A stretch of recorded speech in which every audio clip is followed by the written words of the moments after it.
je crois qu'on ne se rend pas compte de la dinguerie qui est en train de se dérouler aux États-Unis. Vous le savez, Donald Trump est le nouveau président des États-Unis depuis la fin de l'année 2024. Et depuis, bon, est-ce que c'était étonnant? Non, il fait n'importe quoi.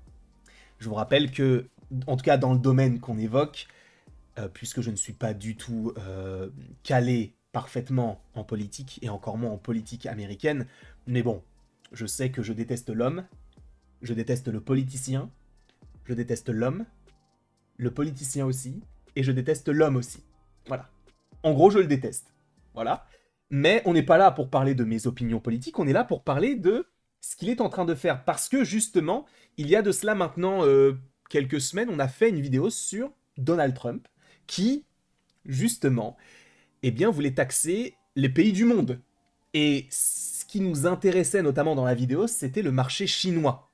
En gros, c'était au niveau de l'importation de produits culturels ou même de produits tout court. Eh bien, il allait taxer certains pays à un pourcentage vraiment très élevé. Et on sait que les films, notamment qui se tournent à Hollywood, ou en tout cas qui sont des films américains plutôt, veulent toucher le marché chinois parce que c'est un marché qui est extrêmement porteur et on se dit que on veut que que notre film sorte en Chine. Sauf que, en réponse à ça, le gouvernement chinois avait déclaré qu'en gros, aucun film américain ne sortirait en France, non, mais en Chine. Donc, c'est compliqué de se positionner. En gros, c'était si jamais c'était mis en vigueur, du coup, il y aurait des restrictions aussi par rapport à l'importation d'objets culturels ou même d'objets de manière générale de produits américains vers la Chine. Voilà. On en avait déjà parlé dans la vidéo précédente, n'hésitez pas à aller la voir, mais là, c'est chaud. Parce qu'en gros, Donald Trump, toujours en lien avec le cinéma, a déclaré qu'il voulait que les films américains de studios américains se tournent aux États-Unis. Uniquement. Alors il ne peut pas interdire les studios de ne tourner qu'aux États-Unis. Donc pour ce faire, pour les forcer d'une certaine manière, il va les taxer. Si ça arrive, les films qui se tourneront à l'étranger seront taxés, et Première en a fait un article, à 100%. Je ne sais pas si on se rend compte de la dinguerie. Il veut taxer les films américains qui se tournent dans d'autres pays à 100%. Quand je vous disais qu'il était bête, parce que là, en fait, il y a plusieurs facteurs qui rentrent en jeu. Premièrement, un aspect fiscal. On avait fait aussi une vidéo où on analysait un article de Forbes qui nous parlait de la production de Quantum Mania, qui s'est tournée à Londres. Et en fait, je ne sais plus par quel moyen exactement, mais le film est rentable. Parce que lorsque tu tournes un film au Royaume-Uni, le gouvernement britannique, te rembourse une certaine partie de ton budget.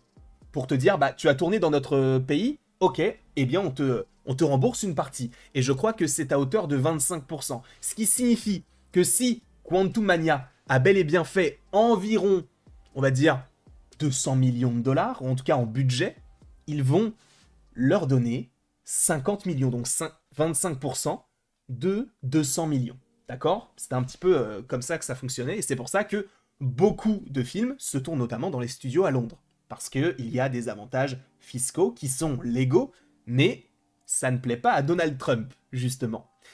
Donc il y a un avantage fiscal. Il y a aussi des avantages fiscaux. Il y a aussi une volonté artistique. Parce que si, admettons, tu as envie de faire un film sur, je dis n'importe quoi, peut-être, je sais pas, la Bretagne, j'en sais rien, et que tu habites, que ton film est américain, du coup, c'est mieux de tourner directement sur place pour avoir de vrais plans et de tourner en prise de vue réelle. D'accord? Ces films-là seront taxés. Parce que ça vaut aussi pour la France. C'est le monde entier. C'est-à-dire qu'encore une fois, si tu as un film où tu veux que ton personnage peut-être se perde dans le Sahara, tu devras trouver un désert aux États-Unis pour le tourner si tu ne veux pas être taxé. Ou créer le Sahara, créer ton décor. Et que ce soit totalement, d'une certaine manière, soit artificiel, soit pas du tout en lien avec ce qu'on peut véritablement trouver, par exemple au Sahara, pour rester sur cet exemple-là. Vous voyez la bêtise humaine matérialisée en un homme. Vous vous rendez compte que cette image-là, là, de Donald Trump avec un sabre laser rouge qui symbolise le côté obscur, on le rappelle, a été publié par la Maison Blanche. Est-ce que vous vous rendez compte de la dinguerie que c'est? Ils ont posté cette image sur le compte officiel, le compte Twitter de la Maison Blanche, avec Donald Trump qui tient un sabre rouge qui symbolise le côté obscur. Mais quand même, un effort, je ne sais pas, faites un truc. C'est une folie, donc on va lire l'article en question, parce que là on a fait une grosse intro, mais lisons l'article. We want movies made in America again. Le président américain étend sa guerre commerciale à l'industrie cinématographique et menace de déstabiliser l'industrie mondiale.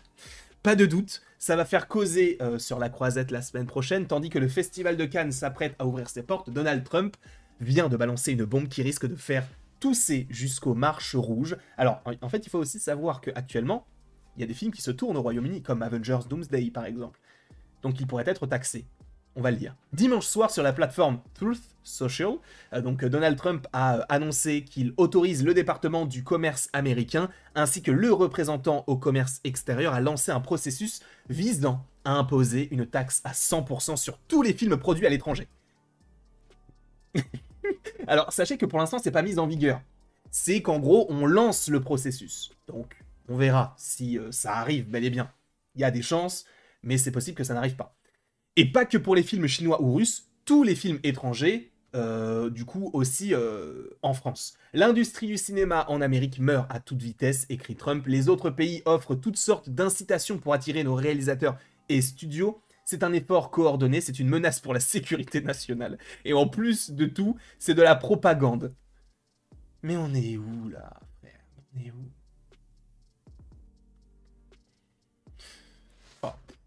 La bêtise, c'est une dinguerie, frère. Résultat, panique à Hollywood, réunion de crise dans les grands studios, flou juridique total, incertitude sur les films déjà tournés à l'étranger, comme Avatar 3, Avengers Doomsday ou le dernier Mission Impossible, principalement tournés du coup au Royaume-Uni, encore une fois pour supposément aussi ses avantages. Une seule chose est sûre, personne n'avait vu venir ça. Il le précise, pour l'instant, Donald Trump n'a rien signé, il a juste donné l'autorisation de lancer le processus, donc c'est exactement ce que je viens de vous dire juste avant. Mais même cette annonce suffit à ébranler l'industrie, déjà mal en point depuis le Covid, comme le résume abasourdi le magazine américain spécialisé Variety. Personne, absolument personne à Hollywood, ne demande une taxe sur les films étrangers. Qui veut ça? Pas Hollywood. Les principaux concernés n'en veulent pas. D'autant plus que l'annonce soulève plus de questions que de réponses. Un film tourné à moitié à l'étranger et monté à Los Angeles est-il concerné? Parce que il y aurait quand même une certaine industrie aux États-Unis qui fonctionnerait. Et un film produit par Disney en Nouvelle-Zélande, est-ce une importation ou une simple extension maison? Et les plateformes Netflix produit à l'étranger mais diffuse partout, ou enfin tu vois, c'est trop complexe en fait. Il commence à faire n'importe quoi. Il continue, hein, bien sûr. On n'oublie pas son premier mandat et ce qu'il continue à faire aujourd'hui. On le sait, les studios américains tournent depuis des années au Canada, Royaume-Uni, Australie, Nouvelle-Zélande, Hongrie pour des raisons fiscales, logistiques ou artistiques. Les grosses franchises comme James Bond ou Fast and Furious en profitent pour faire le tour du monde. C'est vrai que si on a un James Bond qui se passe, admettons, que au Royaume-Uni, c'est un peu bizarre. Les Fast and Furious, si on reste que aux États-Unis, c'est aussi bizarre. On voyage toujours dans ces films-là, donc comment est-ce qu'on va pouvoir faire ce genre de film? Alors, opération com ou vraie stratégie protectionniste, pour l'heure, Trump s'est contenté de dire qu'il autorise le représentant au commerce et le département du commerce à imposer cette taxe à 100% sur les films étrangers. Il n'a pas dit qu'il allait réellement le faire. Et comme souvent ces menaces de tarifs, il lui est déjà arrivé de passer à l'acte comme de reculer sous la pression, comme on avait vu aussi par rapport à la Chine. Avant de se retrouver à Cannes, le monde du cinéma retient son souffle. Bref, Donald Trump est évidemment, mais ça on le savait déjà, un abruti, pour rester poli, parce que je ne veux pas être démonétisé sur cette vidéo-là. En tout cas, je vous remercie beaucoup d'avoir été présent devant cette vidéo. N'hésitez pas à l'aimer, à la partager, à la commenter, à vous abonner. Bref, vous faites ce que vous voulez. Vraiment, donnez-moi votre avis là-dessus. Bref, passez une belle journée. Et j'ai oublié de dire à la prochaine pour la prochaine. Bon, c'était pas très très grave, mais en tout cas, j'espère que vous avez passé un bon moment en ma compagnie. Et on se retrouve d'ici quelques temps pour de nouvelles vidéos et pour de nouvelles aventures.